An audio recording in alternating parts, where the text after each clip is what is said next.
Hey friends, Jave Danielle here, and welcome to another episode of Taking a Bite Out of History. I am so excited because today we're going to talk about one of the most quintessential spring desserts possible, and that is carrot cake. Now, carrot cake has been around for quite some time, so we're going to talk about it, we're going to make one, and then we're going to slice into this bad boy. I'm too excited. Cue the intro.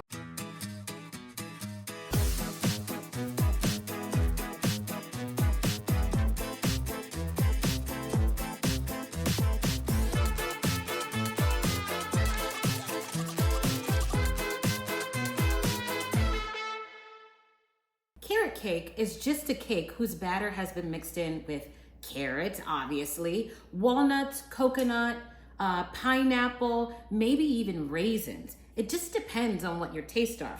Now, I feel like the best carrot cake is made with carrots and not the shredded kind that you can get in the store. You really want to shred your own carrots for this particular cake because they release so much more moisture. And carrot cake is all about being moist. We're not doing dry carrot cakes around here. But you want to have good, freshly shredded carrots. You got to add walnuts in there. I got to have my coconut. And then if I'm feeling really spicy, I'm going to add in some pineapple. Not a big fan of raisins going in carrot cake because I simply don't think it's necessary. And when did we start adding raisins into everything? You, David! There was a recipe published in 1591 for pudding in a carrot root. Now, this particular pudding had many of the same elements that we now have today in carrot cake. So there was shortening, there were spices and sweeteners, and also raisins, if that's your thing. Historians believe that carrot cake derived from these puddings. Now, carrots were used as a sweetener back in the Middle Ages because sugar was pretty hard to come by. It was similar to salt. Salt used to be a very high commodity for its rarity, for the fact that you just couldn't get your hands on it, and it was even used as celery. Sugar, I wouldn't say it was the same as salt, but it was pretty difficult to come by. So people would use carrots as a natural sweetener. Took a while to kind of get that sweetener out, but their taste buds were probably quite different from ours today. We love sugar, Krispy Kreme, Cinnabon. This probably would have been more than enough for them. Now, these puddings eventually became carrot cake, but here's how they evolved over time. Eventually, a crust was added to carrot pudding. Similar to like a pumpkin pie or an apple pie, they started using a crust with it. Then it was steamed with the sauce, like a saucy pud, and then it was molded into pans. 1 hour later. 2 hours later.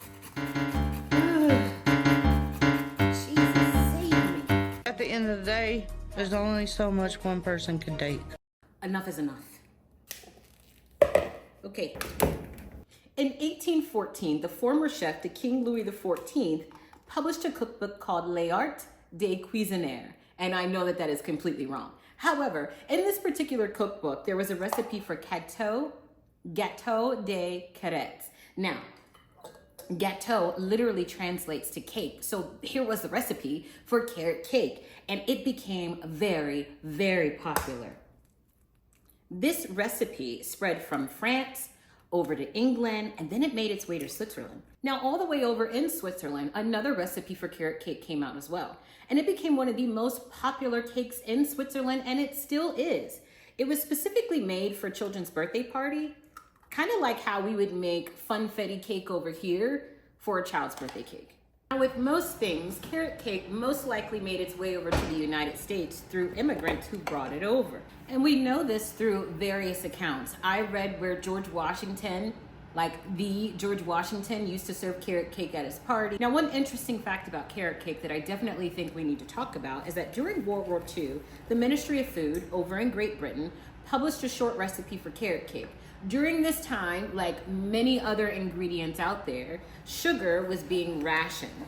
So you couldn't get that nice little sweetness that you have with other baked goods. However, as I mentioned at the beginning, carrots, if you cook them long enough and if you cook them the right way, they will release the sweetness that they have inside of them.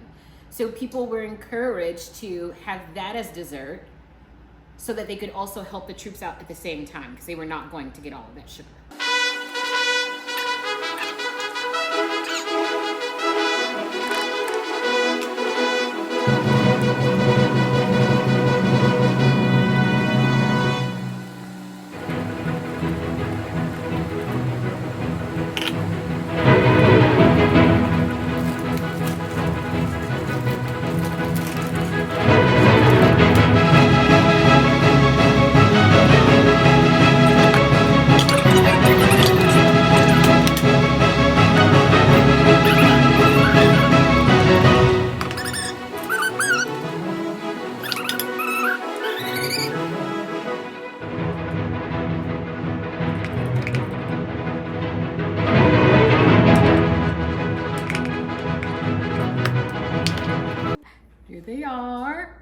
They came out delish.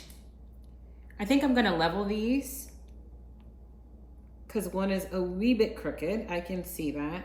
And for frosting purposes, I wanna make sure that's not there. Now, carrot cake is served in a lot of different ways in a lot of different places. Like in Brazil, people serve it with chocolate ganache. Some people use an ermine frosting. Other people don't even put a frosting on the cake because they feel like it's sweet enough. I've also seen an orange glaze. I've seen where people have used vanilla frosting, etc., etc. However, in America, the typical way to serve a carrot cake is with cream cheese icing. Now, the main company that has become synonymous with cream cheese is a company called Philadelphia Cream Cheese. You know, the silver and blue box. Well, there was a man by the name of William Lawrence. William Lawrence was a New Yorker. Now, at the time, cream cheese was not a new product. This is the late 1800s. Not a new product at all. As a matter of fact, there are two places who are mainly selling it. Dairies in New York and dairies in Philadelphia. Now, the Philadelphia version or the Pennsylvania version was much more creamier and it was tangier, it was fresher. They were using some different products, right? Or different ingredients with it. The product that was coming out in New York was a bit more chalkier and grittier and it just wasn't as good. So William Lawrence, being the Don Draper that he is, he starts to sell his product to New York dairies. And he is saying that this is Philadelphia cream cheese. This is what it's all about. Well, this marketing scheme really, really worked. The people in the New York area, they loved it so much that they continued to purchase from him and he became one of the top suppliers of cream cheese. In 1928, William merged with Kraft. And at that point in time, they created a pasteurized product that would allow them to enter a ton of homes. And it's at that point that Philadelphia cream cheese becomes a household name. But Gervais, how did cream cheese become synonymous with carrot cake? Well, let me tell you. Kraft had this idea to put cream cheese in front of its home baking audience. Basically, they wanted to pitch that you need this cream cheese in order to make your cakes taste good. And this idea couldn't have come at a better time because in the middle of the 1950s, we have a lot of cake mixes on the market. There's Betty Crocker, there's Duncan Hines, there's Pillsbury. They're all selling essentially the same thing. Well, Kraft struck up a deal with Duncan Hines. And they decided that on the back of their carrot cake mix box cake, they were going to feature a recipe for cream cheese icing. And ladies and gentlemen, that particular recipe took off. In the 1980s, the popularity of this cake increased. And that was mostly due to the fact that people thought that if I'm eating a vegetable, then it's obviously healthy for me. Now, they completely forgot that there's also sugar in here and a high level of shortening, and the icing in itself can be thousands of calories. But hey, it has carrots, so I'm gonna lose weight. And that, my friends, is how carrot cake came to be. Thank you for joining me on this tasty and historical journey. If you like this kind of content, make sure that you like, subscribe, and share. I love ya, and I know you love me.